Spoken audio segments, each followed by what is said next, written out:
Question d'actualité, nous y sommes autour du COSERCO, le Conseil supérieur des églises de réveil du Congo.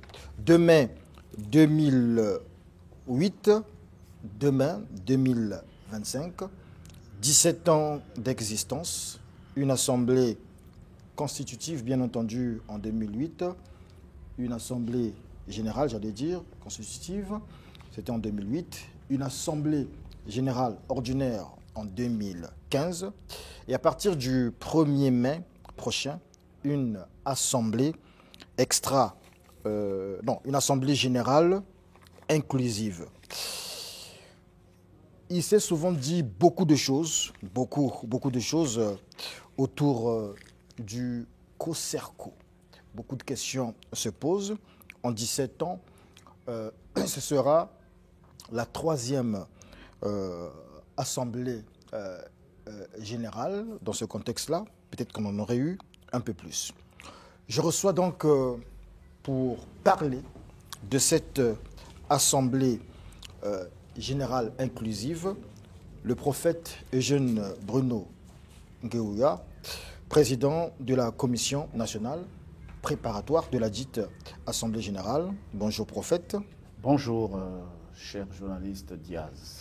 Vous n'êtes pas seul, vous accompagne sur ce plateau le pasteur Godefroy Mombolo, président du comité technique de l'Assemblée générale inclusive. Bonjour. Bonjour. Le pasteur Genèse Louba Mabundu, secrétaire de la coordination générale. Bonjour. Bonjour. Merci de nous faire honneur de votre présence et c'est toujours pour nous une bénédiction de recevoir les hommes de Dieu, les hommes d'église dans le studio 210, l'émission du peuple. On va faire un petit rappel parce qu'il y a quelques jours, une semaine peut-être, avait lieu une conférence de presse pour annoncer cette assemblée générale suivante. COSERCO a entendu Conseil supérieur des églises de réveil du Congo. Tels ont été les propos du pasteur Germain Loubota, président du COSERCO depuis 2008, lors de la conférence de presse animée samedi 22 mars par le bureau de cette institution religieuse. Occasion tout indiquée pour ce bureau d'annoncer la tenue de l'Assemblée générale du 1er au 4 mai 2025. Pour aller à la 3e Assemblée générale de notre histoire, il faut que nous essayions un temps soit peu de retrouver l'esprit de départ. Donc de faire une Assemblée générale inclusive. Et nous avons commencé ce travail-là depuis 2020. Nous sommes en train d'avancer, certes. Il y a eu même des reports par rapport à ce que nous sommes en train de faire. Mais vous constaterez que l'Assemblée générale fonctionne en respect strict de ces textes que nous avons tous adoptés à l'époque en 2008, que certains même sont en train de remettre en cause. Tous les efforts ont été faits pour essayer de donner l'information à tout le monde, pour essayer d'appeler tout le monde à nous rejoindre, pour que nous puissions faire en sorte que nous puissions avoir une structure d'organisation de cette Assemblée générale qui soit véritablement aussi inclusive. Autre préoccupation évoquée, des dissensions au sein de l'Église au corps du Christ. À ce sujet, les conférenciers ont signifié que le COSERCO est une structure fédérative qui n'exclut personne. Et pour préparer cette Assemblée générale dite inclusive, une commission nationale préparatoire a été mise en place avec à sa tête le bishop Bruno Eugène Ngéouya. Ah voilà, il est là sur le plateau, donc c'est normal qu'on le reçoive. Bishop, vous avez suivi ce reportage, mais la première question qu'on peut vous poser sur ce plateau, elle semblera banale. C'est quoi le COSERCO? C'est le Conseil supérieur des églises de réveil du Congo, né en mai 2008 pour servir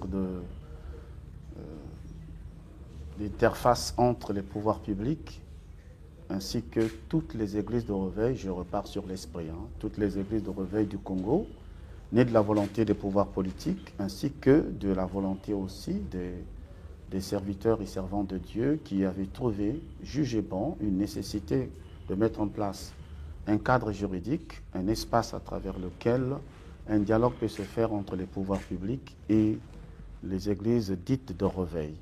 Il devient donc l'interlocuteur, devient l'oreille et la bouche des églises de réveil auprès des pouvoirs publics, tout comme auprès des églises de réveil. Voilà ce que je peux dire à ce sujet. Alors, le COSERCO est-il un outil administratif et juridique ou un outil du Seigneur? Et si l'on constate, si on part du principe selon lequel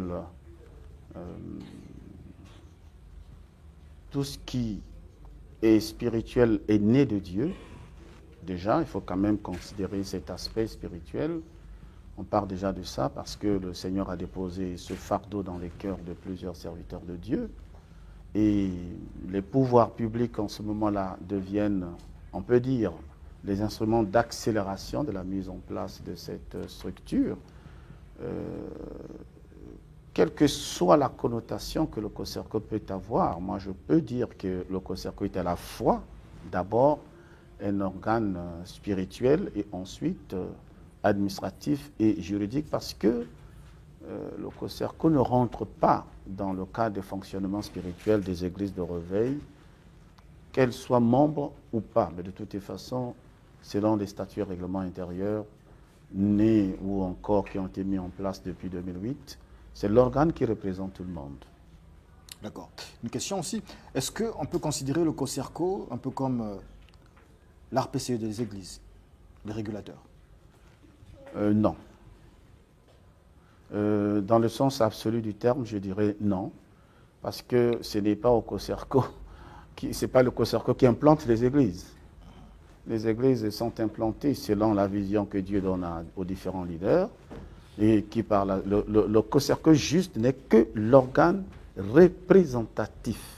Par exemple, vous nous disiez autrefois, lorsqu'il y a des questions liées, des problèmes liés, par exemple aux nuisances sonores dans les églises, les pouvoirs publics s'adressent au COSERCO.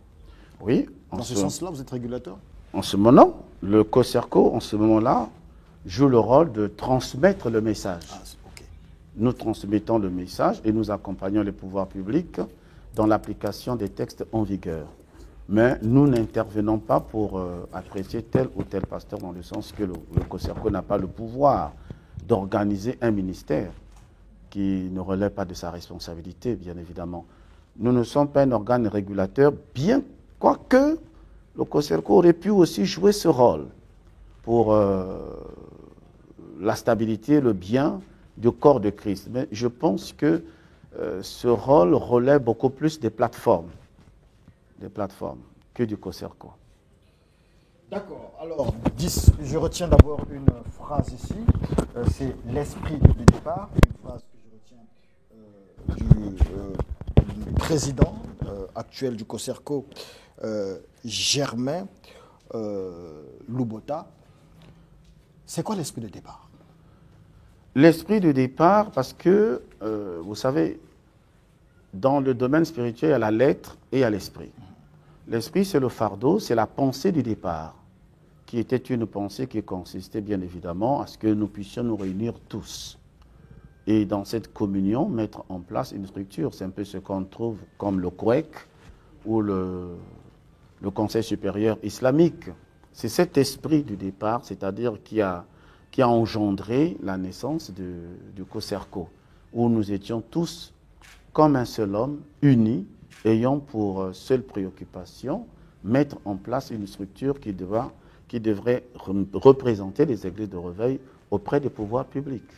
Alors, j'aime bien ce que vous dites. Nous étions tous comme un seul homme, unis. Nous étions tous comme un seul homme, unis. Ça, c'était l'esprit de départ.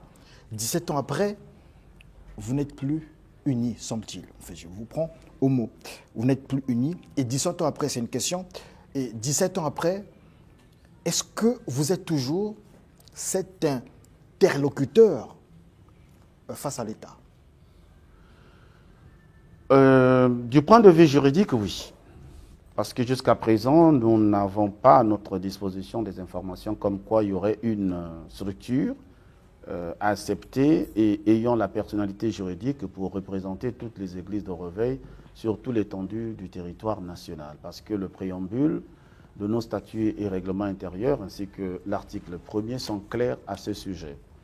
Donc, sur le plan administratif, nous continuons toujours de jouer ce rôle, de représenter toujours auprès des pouvoirs publics les églises de réveil.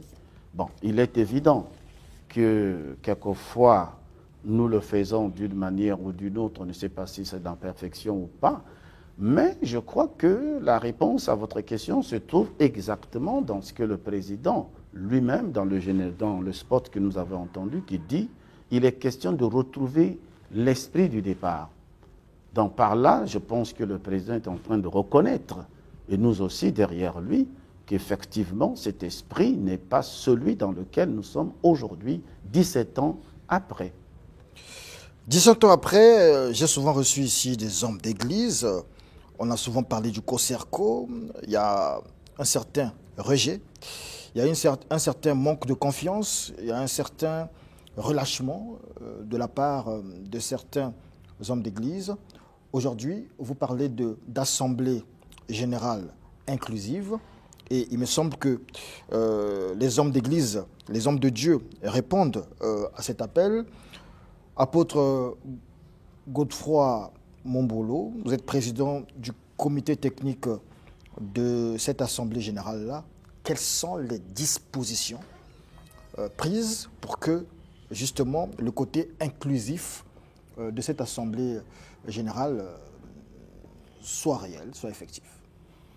Merci, monsieur le journaliste, pour m'avoir accordé la parole. En fait, les dispositions sont vraiment bien prises. Conformément au texte, au statut, au règlement intérieur du COSERCO, il y a la participation de tous les départements, les 15 départements, qui doivent envoyer leurs délégués. Et au niveau des plateformes ONG, des lettres d'invitation ont été envoyées, bien adressées, et aussi ils vont envoyer leurs délégués. Et au niveau de Brazzaville, nous avions des délégués au Point Noir pareillement. Ça veut dire que tout le monde est au courant et tout le monde est invité parce qu'il s'agit du corps de Christ. Bon, le COSERCO, je crois que c'est peut-être parce qu'il manque un peu d'informations pour certains bien-aimés qui ne connaissent pas bien le COSERCO par rapport à la petite faiblesse de la communication. Mais sinon, le COSERCO, c'est l'affaire du corps de Christ. C'est ce qui fait qu'on n'adhère pas. Mais ce n'est pas le fait que quelqu'un dit que bon, le soleil n'existe pas, que le soleil ne va pas exister. Le soleil existe bel et bien. Donc le COSERCO est bel et bien pour tout le monde. Donc les dispositions sont prises au niveau technique et nous croyons que tout le monde sera là parce qu'on a eu quand même des accusés de réception. Les gens y seront là. Et ça fera aussi que ceux qui ont perdu l'esprit de départ, comme m'a dit le président de la commission préparatoire, viennent à cette grande assemblée qui sera comme le Mbongi et puissent évoquer certaines choses qui ont fait qu'ils se découragent. Et à ce moment-là, on pourra faire aussi table rase et retrouver effectivement cet esprit parce que c'est l'affaire de tout le monde, c'est le corps de Christ. Ça sera un peu votre conférence nationale en fait? Oui, en quelque sorte. Dans le fond, il y a tout ça aussi. Parce que sinon, au départ, nous étions tous unis. Je crois que vous savez comment le COSERCO est né. Le COSERCO est né suite à une crise des bien-aimés qui venaient de la RDC, qui voulaient se retrouver, aller au Canada, se sont retrouvés à l'aéroport. Et à ce moment, le pouvoir public avait pensé qu'il ne pouvait pas s'adresser à tout le monde. Il fallait qu'il y ait un organe qui représente les églises de réveil. Et ça, tout le monde était d'accord, on s'est réunis, on a parlé, on a eu avant une structure conjoncturelle qui était le Conseil des sages et qui a donné lieu au COSERCO. En 2008, tout le monde était, en tout cas tout le corps de Christ était là. Ça veut dire que les textes que nous avons aujourd'hui ont été acceptés par tout le monde. Effectivement, chemin faisant, l'enfant a 17 ans aujourd'hui. Il y a ceux qui ont grandi, les églises sont nées, il y a eu des plateformes, il y a ceux qui changent un peu l'autonomie. Donc il y a tout ça, mais entre-temps, il faut qu'on revienne à la maison mère. Alors, 17 ans après, vous vous retrouverez du 1er au 4 mai prochain, prophète et jeune Bruno Nguéouya. Ce sera l'heure du bilan, l'heure de l'évaluation aussi des organes et surtout l'heure du renouvellement des instances. Dans la circulaire convoquant l'Assemblée générale inclusive, où notre président, Germain Lubota, nous convoque à cette Assemblée, j'aimerais déjà vous présenter quelques éléments, certainement, qui vont nous éclairer. Tout d'abord, le thème retenu de cette AGI est celui-ci: tous nous sommes COSERCO pour le bien de l'Église, corps de Christ et de la nation. C'est-à-dire que ça nous renvoie à l'esprit de départ. Ensuite, il est dit, sont conviés à prendre part à cette AGI l'ensemble des conseillers nationaux issus des assemblées générales de 2008, donc on n'exclut personne, à 2015, les délégués des églises de réveil des 15 départements de la République du Congo, à raison de 3, ainsi de suite. Alors je vais donc aller dans ce que vous êtes en train de m'interpeller. L'ordre du jour de cette AGI sera centré effectivement sur le bilan, premièrement, l'évaluation des organes, deuxièmement, et le renouvellement de l'ensemble des instances du COSERCO, y compris la présidence. Donc le texte en lui-même, convoquant cette Assemblée générale, répond à votre question. Y compris la présidence. Y compris la présidence, bien évidemment. Ça veut dire qu'enfin les gens seront contents, puisque c'est l'élection. Ils attendaient l'élection. Ils seront servis. Vous avez été poussé à organiser cette Assemblée générale? Non, je ne pense pas qu'en tant qu'homme de Dieu et responsable, que nous puissions travailler sous la pression. Ce n'est pas possible. Je pense que Dieu est le maître des temps et des circonstances. C'était le temps de Dieu. Maintenant, c'est le temps de Dieu. Je crois que il ne faut pas ignorer que le COSERCO étant une association, qu'on le veuille ou non, elle évolue dans une société. Et une société influence les différentes structures qui fonctionnent, notamment en termes conjoncturels et structurels. Donc le COSERCO n'échappe pas à cette règle. On a eu une période du Covid. Là, nous sommes dans une période préélectorale. Ça veut dire que même notre Assemblée générale qui va se tenir la semaine prochaine, nous devons tenir compte de tous ces aspects-là. Donc, quelquefois, ce sont des raisons conjoncturelles qui ont fait que ce n'était pas le moment de tenir ces différentes assemblées générales et que maintenant, c'est le temps de Dieu. Hein, la Bible est claire. Dieu fait toutes choses bonnes en son temps. Ok. Dieu fait toutes choses bonnes en son temps, mais pendant ce temps, beaucoup se relâchent, se fatiguent, et certains ont créé la Confédération des églises de réveil du Congo. Je crois que c'est le cercle. Il y en a qui ont créé le Conseil des pères. Il y en a qui sont à la phare. Et du coup, on a l'impression que le COSERCO n'est plus le seul interlocuteur. Ou bien on se trompe? Je pense que si nous partons dans cette analyse, nous allons fausser beaucoup de choses. Chaque structure à caractère chrétien est née de la volonté de Dieu.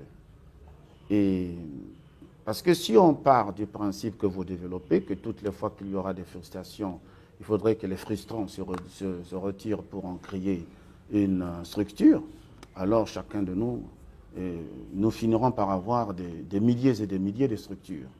Mais qu'à cela ne tienne, nous restons sur l'essentiel. L'essentiel, c'est que à ce jour, à ma connaissance, je peux me tromper, bien évidemment, le nombre de fois où j'ai répondu aux appels des pouvoirs publics, j'ai toujours été le seul à représenter les églises de réveil. Et à mes côtés, vous avez son éminence du Conseil supérieur islamique en la personne de Ngolo. Et la dernière fois, nous étions aussi avec l'archevêque métropolitain le compte du Conseil communique, oui. Dans le compte de Kouek et l'autre dans le compte du Conseil supérieur islamique. Je pense qu'au niveau des autorités politiques, il n'y a pas de confusion à ce niveau. Pour l'instant, l'organe qui fonctionne auprès des autorités politiques reste le COSERCO. Maintenant, quant aux autres structures qui sont en train de se créer, je ne peux pas répondre à la place de celles et ceux qui ont eu la motivation de leur création. Est-ce que ce sont des organes nés de frustrations, de déceptions, que sais-je encore? J'en sais absolument rien. Mais je pars du principe selon lequel Ce sont des hommes de Dieu, donc ils sont animés par l'Esprit de Dieu.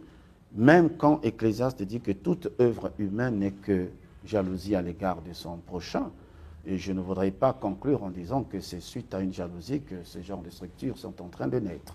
Au contraire, nous ne sommes pas concurrentiels dans l'œuvre de Dieu, nous sommes complémentaires et chacun jouant son rôle en fonction de la vision qui est la sienne. D'accord. Pasteur Genèse Luba Mabundu, le peuple de Dieu vous suit, le peuple du Studio 210 vous suit en ce moment, du 1er au 4, vous vous rassemblez, vous vous retrouvez. Ça sera au Palais des Congrès? D'abord à la mairie centrale pour l'ouverture. Et la clôture au Palais des Congrès. Au Palais des Congrès. Que pouvez-vous dire au peuple de Dieu? Que pouvez-vous dire au corps du Christ? Que pouvez-vous dire aux leaders?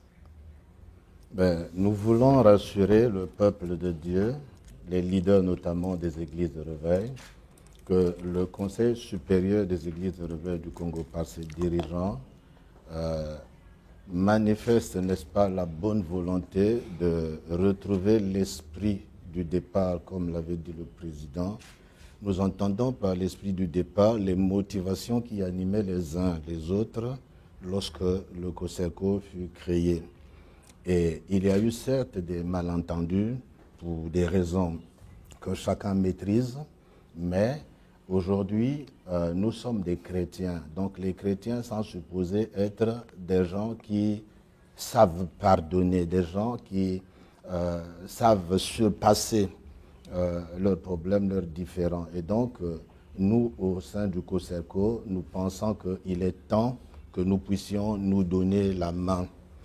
Le Seigneur nous demande d'être unis, le Seigneur nous demande de faire front ensemble, de marcher ensemble pour être forts. Le corps de Christ est un et indivisible. Et nous, chrétiens, nous, pasteurs notamment, nous ne devons pas diviser le corps de Christ. C'est pourquoi, peu importe les différences, je pense qu'il est temps que nous puissions revenir à l'esprit du départ qui consiste à marcher ensemble. Vous savez, il y a dans le facteur du développement humain, dans le développement humain, je voulais dire, il y a 4 facteurs, à savoir le facteur de l'hérédité, nous avons le facteur de l'apprentissage, nous avons le facteur du milieu dans lequel nous évoluons et nous avons le facteur de la maturité. Et donc, ces 4 facteurs font que nous soyons différents et que nous ayons des approches différentes. Ce qui fait que je ne peux pas penser comme mon président ici en face, mais nous devons quand même nous arranger à faire de sorte qu'à partir du moment où nous avons des textes, que nous puissions nous converger vers un objectif. Quel est le but du COSERCO? Le but du COSERCO, c'est pour assurer l'interface entre les pouvoirs publics et les églises. Donc c'est un organe représentatif. C'est pourquoi lorsque les pouvoirs publics veulent s'adresser aux églises dites de réveil, ils s'adressent au COSERCO et le COSERCO transmet aux églises et ainsi de suite. Et donc, comme l'avait dit le président, dans les préambules des statuts du COSERCO, il est clairement dit que le COSERCO est l'organe qui assure l'interface entre les pouvoirs publics et l'Église. Et on dit même le seul. Et de ce fait, toutes les églises dites de réveil, les plateformes, sont d'office membres du COSERCO, parce qu'en principe, on n'adhère pas au COSERCO, mais si vous êtes une église de réveil, vous êtes automatiquement membre du Conseil supérieur des églises de réveil du Congo. Donc, si les gens pensent qu'ils ont des bonnes idées pour faire marcher le COSERCO, ils peuvent se joindre à nous à partir du moment où c'est une assemblée générale inclusive. Et nous l'avons voulu inclusive pour donner, n'est-ce pas, l'occasion à tout le monde d'apporter sa pierre à l'édifice pour faire en sorte que le corps de Christ, notamment celui des églises de réveil, soit fort. Donc notre message à l'endroit des pasteurs, des dirigeants d'église, c'est qu'ils viennent. Le COSERCO n'appartient à personne, le COSERCO appartient à toutes les églises de réveil, corps de Christ. Donc tout pasteur est appelé. Nous lançons un appel solennel à tous les hommes de Dieu, à tous les serviteurs de Dieu et servants de Dieu évoluant au Congo dans le secteur des églises de réveil, qu'ils sont invités. Ils sont invités d'ailleurs pour ce faire, pour marquer le caractère inclusif de notre Assemblée générale. Des lettres avaient été adressées, de lettre d'invitation à toutes les plateformes ainsi qu'à toutes les églises de réveil qui évoluent ici au Congo. C'est parce que nous avons voulu leur prouver notre volonté de fédérer tout le monde. Et donc, on a écrit à toutes les plateformes, nous n'avons pas besoin de les citer, mais rassurez-vous que toutes les plateformes Tout le qui monde a existent, été touché. tout le monde a été touché. Et donc, on retient que tout commence le 1er mai à l'hôtel de ville de Brazzaville. Oui, À l'hôtel de ville de Brazzaville, donc à la mairie à centrale. la mairie centrale, dans voilà. la salle de conférence. Alors, président de la commission nationale préparatoire, ce sera peut-être la dernière question. Le président Germain Lubota est là depuis 2008. Vous êtes, on peut dire, dans le secret des dieux. Est-ce qu'il va se représenter ou est-ce qu'il y a une liste de candidats? Dans votre question, il y a deux volets. Le premier volet le concerne personnellement. Ce n'est pas à moi de répondre à sa place. Il est mieux placé. Vous pouvez le faire venir sur votre plateau et lui poser la question. Je pense qu'il vous répondra. Le deuxième volet, c'est ce qui concerne notamment l'élection des nouveaux dirigeants. Et cette élection se fera selon les critères ou selon l'organisation en fonction de nos textes organiques. Effectivement, il y aura renouvellement des instances. Celles et ceux qui vont postuler d'une manière, parce que 1 Timothée 3 dit que si quelqu'un aspire, donc il y a une volonté aussi. Voilà. Maintenant, si vous me posez la question à moi personnellement, veux-tu te représenter comme secrétaire général? Peut-être comme président aussi? Non. Ma réponse, c'est non. Même comme président? Non. Si c'est l'appel de Dieu? Ah, ça c'est différent. Alors, justement, en parlant d'appel, apôtre Godefroy, pour une structure comme le COSERCO, est-ce qu'il faut des élections comme le monde ou il faut attendre l'appel de Dieu? Parce qu'on sait que David a été fait roi, ce n'était pas une élection. Eh oui. Ok. Ben, je répondrai les propos du président de la commission d'organisation de l'AGI. Il y a une dimension où Dieu intervient, mais il y a aussi la dimension où on aspire. Quand on aspire, on veut y être, ben, et si tout le monde y consent, ben, on te place. Et puis il y a une dimension aussi des compétences.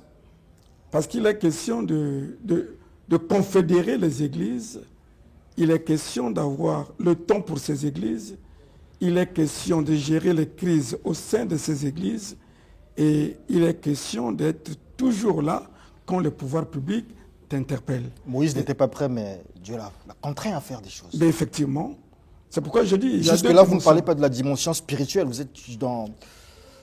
Voilà, vous n'êtes pas dans la dimension spirituelle. Oui, la dimension spirituelle, ben, elle est aussi individuelle. Parce que si je reçois l'appel, je fais comment? Je sens que j'ai le fardeau. Je voudrais compléter ce qu'il est en train de dire. C'est que vous faites allusion au caractère prophétique de la chose.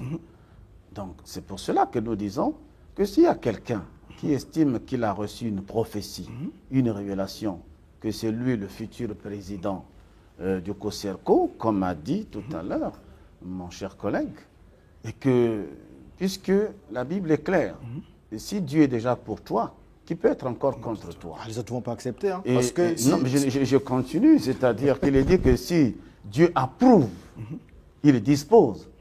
Donc s'il y a quelqu'un qui a une révélation, il nous fera savoir pendant cette période de 4 jours que moi, voici les révélations qui sont parvenues à mon niveau, selon lesquelles c'est moi le futur président.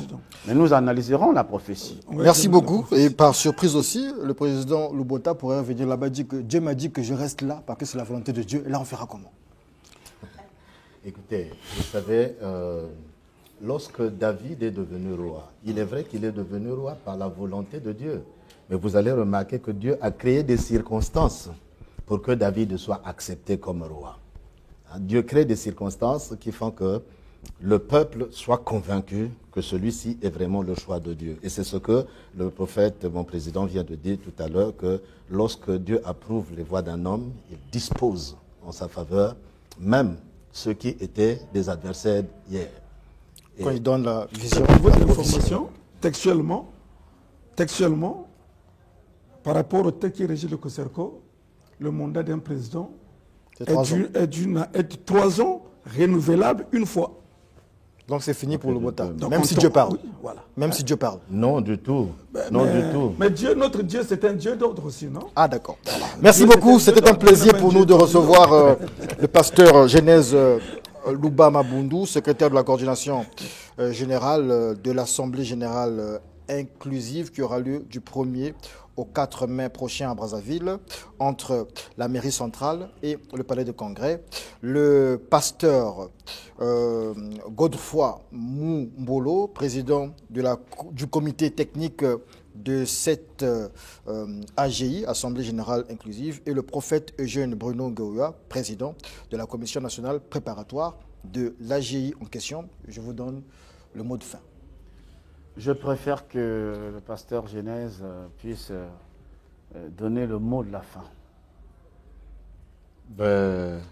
Nous lançons un appel solennel à l'endroit de tous les serviteurs et servants de Dieu évoluant sur toute l'étendue du territoire national. Pour tous ceux qui ont écouté notre appel, nous vous invitons à venir participer massivement à l'Assemblée générale du COSERCO, notre COSERCO, qui aura lieu du 1er au 4 avril, mais surtout à l'ouverture le 1er mai. Le 1er mai, je veux dire. Je souhaite que vous veniez nombreux, que nous soyons nombreux à participer à cette cérémonie. Ça sera aussi une manière pour nous de montrer notre volonté à la fois devant le diable qui nous veut diviser et devant le pouvoir public pour qu'ils ne pensent pas que les chrétiens, les pasteurs sont dans l'incapacité de s'entendre et de s'organiser. Donc, à nous de sauver, n'est-ce pas, l'image du COSERCO. Nous voulons vraiment redorer l'image de l'église de Reveil parce que les gens critiquent, parlent du COSERCO à tort parce qu'ils ne maîtrisent pas en réalité ce qui se passe. Mais bon, nous leur accordons, n'est-ce pas, cette liberté de penser comme ils veulent, mais nous souhaitons que les pasteurs viennent pour que nous puissions prouver le contraire à ceux qui pensent que nous sommes dans l'incapacité de marcher ensemble. Merci. Je voudrais juste préciser l'heure parce qu'on n'a pas parlé de l'heure. Donc le 1er mai, c'est à 10h à la mairie centrale de Brazzaville. Et le jour de la clôture, le 4 mai, c'est à 15h précise parce que c'est un dimanche, dans la salle de conférence internationale du Palais des Congrès. Merci, c'était question d'actualité autour du COSERCO, autour, on va dire, de l'Assemblée générale inclusive du COSERCO qui se tiendra du 1er au 4 mai prochain, ici à Brazzaville. La suite du studio 210, c'est avec l'apôtre Richard Fila Saint-Eudes, qui lui aussi, j'espère bien, a reçu son invitation. Vous avez reçu votre invitation, apôtre? D'accord. Merci.